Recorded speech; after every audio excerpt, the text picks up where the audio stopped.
হাই friends, আজি আমাৰ ঘৰত হাঁহ এটা খোৱা হৈছে। ল'ৰাটো খাবলৈ মন গৈছে বুলি কৈছিলে।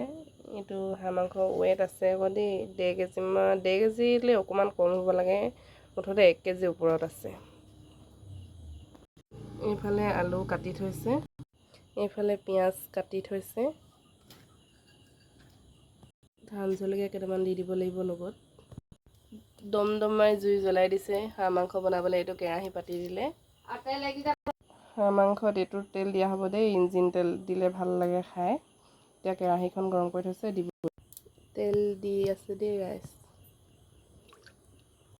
তেলটো ভালদৰে গৰম হৈ লোৱাৰ পিছত পিঁয়াজখিনি দিব লাগিব। পিঁয়াজ দি দিয়া হ'ল। কম পৰিমাণে হালধি দি দিছে পিঁয়াজৰ লগতে। তেতিয়া হালধি নুগুন্ধায়, তেলৰ লগত দি দিব লাগে। এইফালে মাংসখিনি দিলে, কেৰাহীত দি এতিয়া ভালদৰে লৰাই দিব লাগিব।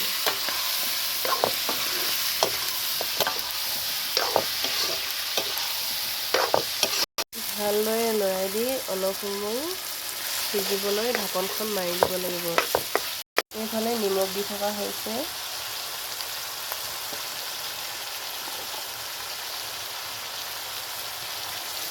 ভালদৰে জুইকুৰা জ্বলাই এতিয়া ঢাকন মাৰি দিছে অকণমান উতলি থাকিবলৈ। অলপ সময় হোৱাৰ পিছত অলপ লৰাই দিলে, তাৰপিছত আলু দি দিয়া হ'ব। এতিয়া অলপ সময় সিজাৰ পিছত আলু দি দিয়া হৈছে। আলু দিয়াৰ পিছত অলপ ভালকৈ লৰাই দিব লাগিব।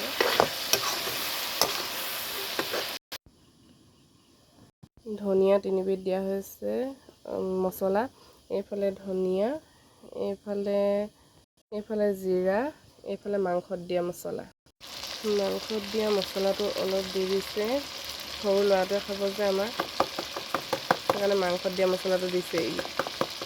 বাকীকেইটা পিছত দিব।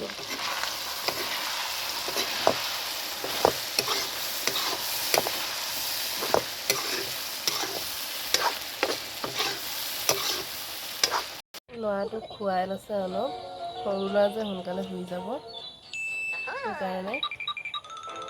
ভিডিঅ'টো ভাল লাগিলে লাইক, কমেণ্ট, শ্বেয়াৰ, ছাবস্ক্ৰাইব কৰিবলৈ নাপাহৰিব। এইখিনি হাঁহ মাংস বনি আছে।